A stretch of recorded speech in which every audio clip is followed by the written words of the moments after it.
What up, boys, and welcome back to yet another video. So in today's video, we're talking about the 20th anniversary for World of Warcraft as it is set to release this week. And I've been getting a lot of questions about that.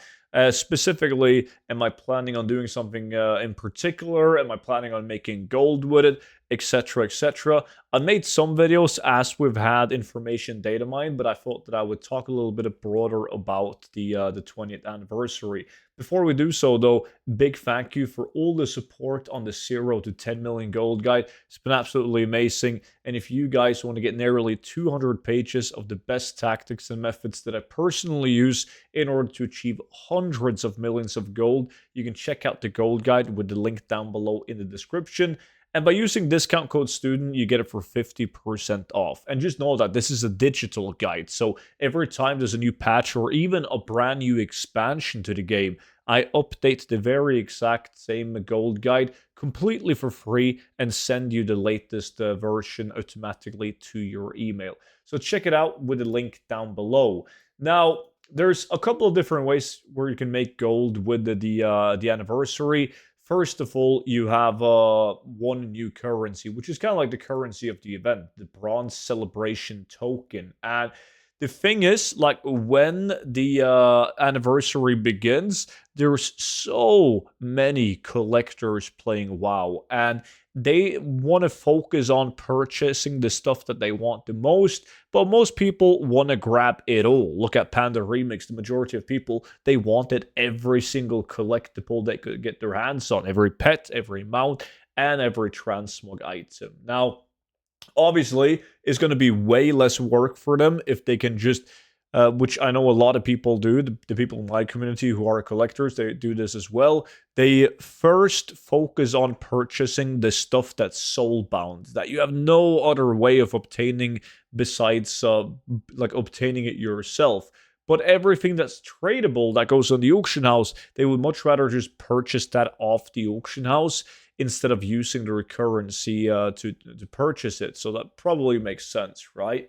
Another thing that you should keep in mind is that this event lasts for like 3 months. It lasts until the 6th of January. So it's one of those things where the event is extremely long. A lot of the tradable items will be accumulated over time, and it's going to take a shit ton of time for a lot of these items to go up drastically in value. Like, if you look at some of the pre-patch, like limited pre-patch expansion items, even to this day, we're talking expansions 5, 6, 7 years old. Some of them still have a really shitty price, especially battle pets. So I think my mantra will be to get items early and sell them fast to the collectors, because people, they don't have patience, right?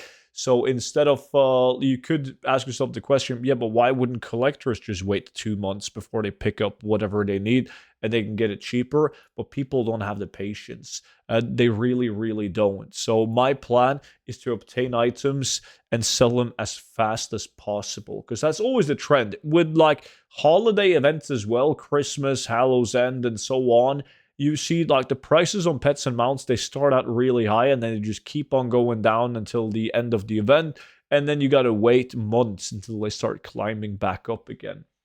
So some examples of items you can purchase for gold with items is there's different battle pets, and also one that's very interesting is a brand new toy. You have the 20th anniversary balloon chest that can be purchased right here in Caverns of Time and Tanaris.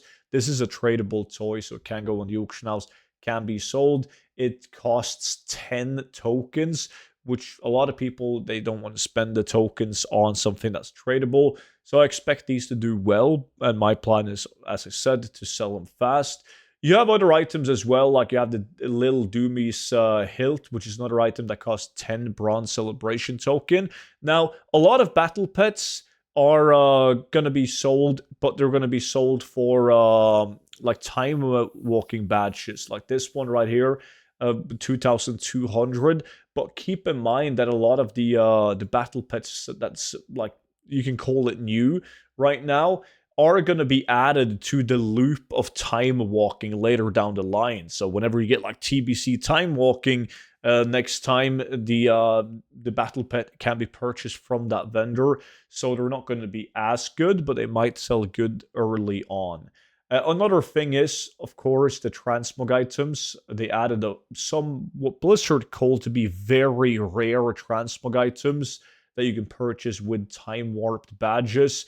Now, 25 time warp badges for one item is extremely cheap. It really is. You do like one quest and an alt, you can buy 10 items. It's bad.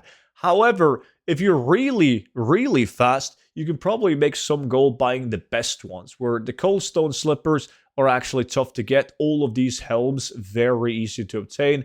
All of these items right here as well, very easy to obtain. And then you have the Pendulum of Doom, which is a really big item. It costs 100, this one. But that's a decent item, so that's probably going to sell faster. The Bow of Searing Arrows is also okay.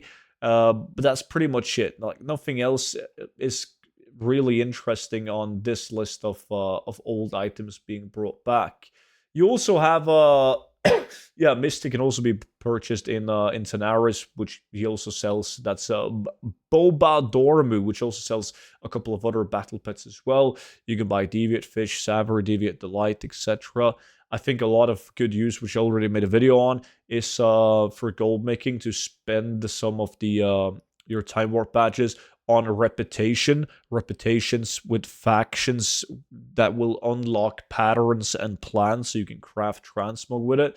I think that's going to be a decent way to do it.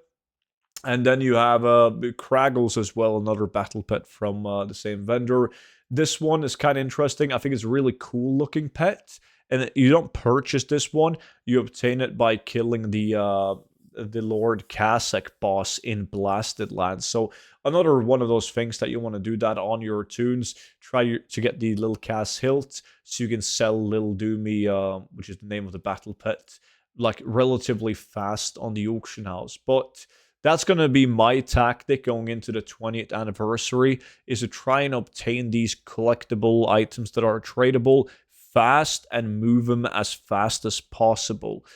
Because I expect them to take ages to go up in prices when you have an event that's lasting for 3 months. That being said, though, like, by all means, eventually, unless they bring them to the trading post at some time in like multiple years, sure, you might make a profit, but your gold could have been invested elsewhere for more short-term investments, and you probably would have made more gold down the line. But it's like, if we knew 100% confirmation that a lot of these items would only be during the event and they would never make it back again, it would be different. But we've seen Blizzard adding TCG items in terms of trading posts, Twitch drops, and so on, and so many items being brought back to the game that I wouldn't even trust it. So I definitely think that moving stuff fast is going to be key for the 20th anniversary. So that's kind of my thoughts around it. If you guys got any questions whatsoever,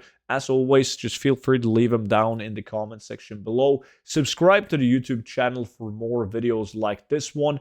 And if you want to see all my videos before they go public, you can always consider joining the VIP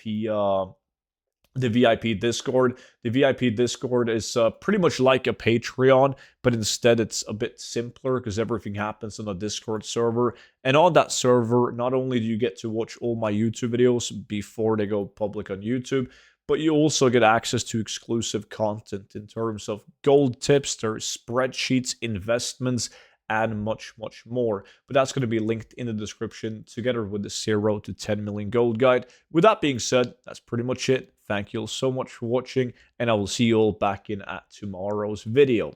Bye-bye.